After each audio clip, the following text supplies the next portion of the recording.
अस्सलाम वालेकुम एवरीवन। 12 जून 2025 इंडिया से एक बहुत ही अफसोसनाक खबर सामने आई। एयर इंडिया की फ़्लाइट 171 जो अहमदाबाद से लंदन जा रही थी, टेक ऑफ के चंद ही लम्हों बाद क्रैश कर गई। इस हादसे में 250 से ज़्यादा लोगों की जान जाने का खदशा है। ये प्लेन एक मेडिकल कॉलेज की बिल्डिंग पर जा गिरा, जहां उस वक्त कई स्टूडेंट्स मौजूद थे। अब सवाल ये उठता है कि ये सब हुआ क्यों और कैसे। फ़्लाइट ने टेक ऑफ किया 1:38 पर। फ़्लाइट में 242 पैसेंजर थे, जिसमें 12 क्रू मेंबर भी शामिल थे। मिलने वाली इत्तला के मुताबिक प्लेन ने टेक ऑफ करते ही 40 सेकंड के अंदर मेडे कॉल देना शुरू कर दिया। उस वक्त प्लेन 640 फीट की ऊंचाई पर था, लेकिन उससे पहले कि कोई मदद मिलती, प्लेन एयरपोर्ट से कुछ ही दूर एक हॉस्टल की बिल्डिंग पर क्रैश कर गया। अब तक सिर्फ इतना ही पता चला है कि सिर्फ एक पैसेंजर की जान बची है और उसने अपने इंटरव्यू में कुछ ऐसे बताया है। तो मुझे लगा मैं जिंदा हूँ, तो मैंने ट्राई किया, जब मेरी सीट से मेरी बेल्ट निकाला, मैंने वो ट्राई किया जहाँ से निकल सकता हूँ वहाँ से, तो मैं निकल गया वहाँ से। मेरे सामने नजरों के सामने एयर होस्टल और दूसरे आंटी अंकल सभी उसमें मिस हो गए थे सभी। अच्छा, थोड़ा सा बता पाए, जब जैसे ही टेक ऑफ हुई फ्लाइट, क्या हुआ था और अचानक से कैसे हादसा हुआ? टेक ऑफ के बाद 1 मिनट के अंदर ही जब टेक ऑफ हुआ ना, तो सडनली 5-10 सेकंड कैसे लगा जैसे स्टक हो गया वो। बाद में से मेरे को लगा कि कुछ हुआ। बाद में प्लेन में लाइट ऑन हो गई, ग्रीन और व्हाइट। बाद में वो पता नहीं, वो प्लेन टेक ऑफ ज्यादा करने के लिए वो रेस तो बोलते हैं क्या, रेस दिया वो वैसा कुछ, और सीधा स्पीड में ही घुस गया जहाँ वो क्या था वो हॉस्टल था, एक हॉस्पिटल का। हाँ, हॉस्टल में। दोस्तों, ये एयरक्राफ्ट बोइंग 787 ड्रीम लाइनर थी, जो दुनिया की बहुत ही सेफ और मॉडर्न प्लेन में से थी। लेकिन इस सब के बावजूद भी इस फ्लाइट ने सिर्फ 425 फीट की उड़ान भरी और 1.5 किलोमीटर के अंदर ही क्रैश कर गया।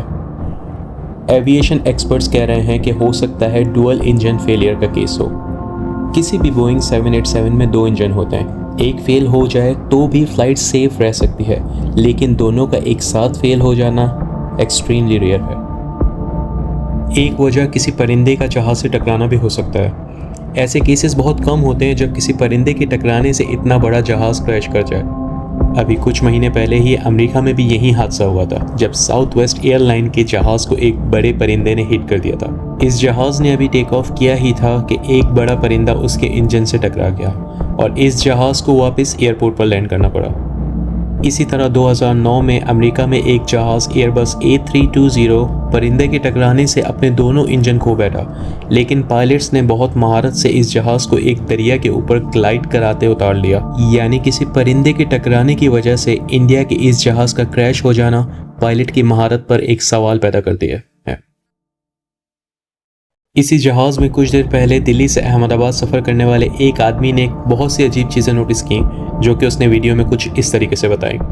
मैंने जैसे कि वीडियो डाला था सोशल मीडिया पे कि एसी वाज नॉट वर्किंग। जब ग्राउंड पे था एसी नहीं चल रहा था। उसके बाद एसी का कंप्रेसर चलना स्टार्ट हुआ, लेकिन ऑन ऑफ करके ही था वो, ये नहीं कि एक कांस्टेंट टेम्परेचर। इट वाज कभी मतलब ठंडा ठीक सा कर रहा है, कभी फिर वही सी गर्मी वाली फील आ रही। बीइंग ए पैसेंजर मुझे थोड़ा सा लगा कि कुछ कुछ थोड़ा अनयूजुअल मुझे लगा हमारे फ्लैप्स को देखकर। जो टेक ऑफ के टाइम फ्लैप का बिल्कुल पीछे पार्ट है, बीच में है, वो नीचे हो रहा है। जहाज के क्रैश होने में पायलट्स भी जिम्मेदार हो सकते हैं।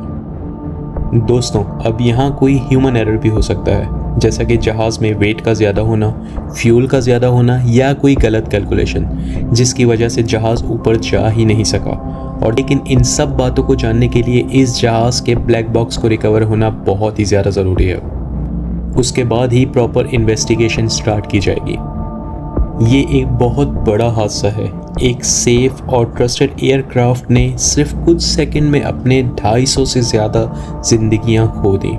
अब ज़रूरी है कि इन्वेस्टिगेशन ट्रांसपेरेंसी से हो, ताकि दोबारा ऐसी गलती ना की जाए।